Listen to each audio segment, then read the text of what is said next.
Dead Cells is an awesome game. It's been awesome for years now, but all good things must come to an end. At long last, Dead Cells has been laid to rest. It received its final update recently, a year ago, apparently. Holy crap, I am way late with this one.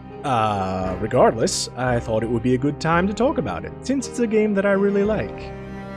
So, Dead Cells came out of early access in 2018, and I was so eager to jump on it that I only waited until 2021 to touch it, because even the awesomest of game is even more awesome when it's on sale, am I right? I liked it right off the bat. I like pretty much all the things that everyone already likes about it. It's a kick-ass Metroidvania with a killer soundtrack that is also a roguelike and therefore has a million things to unlock, and between that and being hard as balls is pretty much nearly infinitely replayable. I have kind of a special relationship with Dead Cells, at least as far as this channel is. I made a video about Dead Cells a few years ago that was the first video I made for this channel that was successful, as long as you have a very generous definition of what constitutes success. I wasn't even sure if I should make a second video. I went back and forth on that, deliberating, putting it off, so let's pretend that that's the reason this video is coming out so far after the final patch, and not my complete and total lack of planning. So why did I choose to replay Dead Cells this week? Well, gee, I don't know, because it's fun, because of all the stuff I just said. But also, because it's wounded my pride a bit. You see, here's the thing. I am,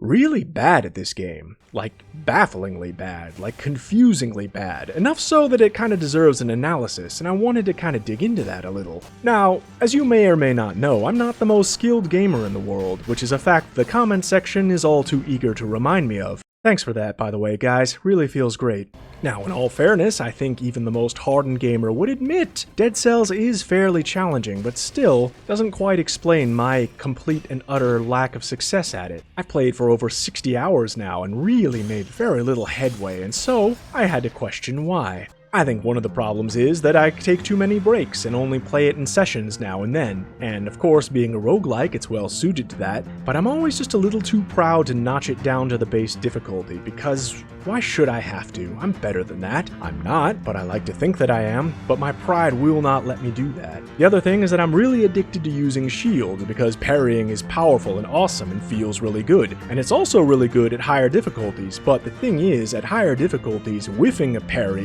really sucks because you have to not get hit, and well, that's the part I always have a little trouble with. I also have some bad habits that are just hard to break. I still can't get it through my head that yes, you can use sub-weapons freely, even outside of boss fights. You're not gonna run out, the cooldown is short, don't worry about it. I'm also still too much of a wuss to open up cursed chests, because if you do not know, they give more loot, but also curse you and make it so you die in a single hit until you've killed a certain number of enemies, and that is a terrifying prospect. But honestly, you should be cracking these things, because they teach you to play the way that you should be playing the whole time, and maybe if I had opened these things as I found them and been brave, I'd be much better at the game right now. But I think ultimately, the biggest reason that I don't succeed is that I just can't decide whether this is a chill game or a hardcore game. As difficult as Dead Cells can be, it really is mostly chill. The 95% of the game when you're not getting ragdolled is pretty smooth. Listening to good music, curb stomping weaker enemies, rolling and dashing and whatnot. In those moments, it's really the type of game that makes you want to put a podcast on in the background. Kick back, relax, don't be so white knuckle. Me, myself, I can't resist the urge to just crack open a beer and have a laid back time with it, which in retrospect might explain why I struggle so much with parry timing.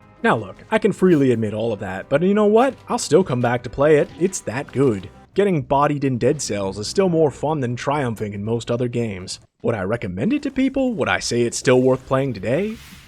Yeah, obviously, of course. I hope I've made that clear. Why? Well, look at it. It's timeless. This pixel art just doesn't age. Good music is good music no matter what year it is. The atmosphere, the gameplay, there's tons of stuff to discover and unlock. There's like optional boss fights. I'm told I'm never gonna see them, but hey, you might. Congrats to you, buddy, if you have. That's a worthy accomplishment. If you haven't played it, maybe you should. I'm not sure why you're watching this video if that's the case, but cool. Hopefully this has enticed you. It's really a shining star of that indie gaming renaissance. Not the earliest stuff, like Super Meat Boy and what have you, although that's a gem, and there are some really good games from that era. But no, I'm talking about like the mid to late 2010s, the Shovel Knights, the Hollow Knights, the Celeste era, when indie games were really hitting their stride, and Dead Cells I would rank right up amongst the highest. And if you've played it, you know.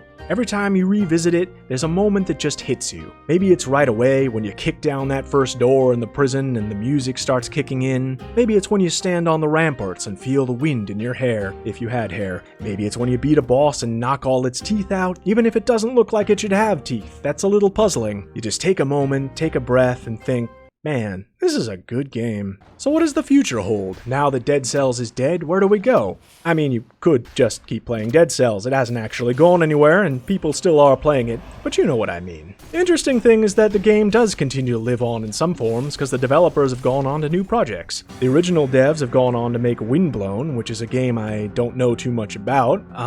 Looks pretty colorful. It's probably good. Still in early access though. But the other game, made by Evil Empire, is the Rogue Prince of Persia, which looks pretty slick. I'm gonna hold off for the 1.0 on that one, but I definitely want to get my hands on that. Let me know if that's something you'd be interested in, by the way, because I really would like to play that one. Well, anyway, I'm not sure how much of a point there was to this. I just wanted to say some nice things about a game that I love. You know what they say, that which is dead can never die, and I think I'm gonna be playing Dead Cells for a good while yet. Anyway, I'm gonna go now. I'm gonna play some more Dead Cells, but then probably play something else. Take care, everybody.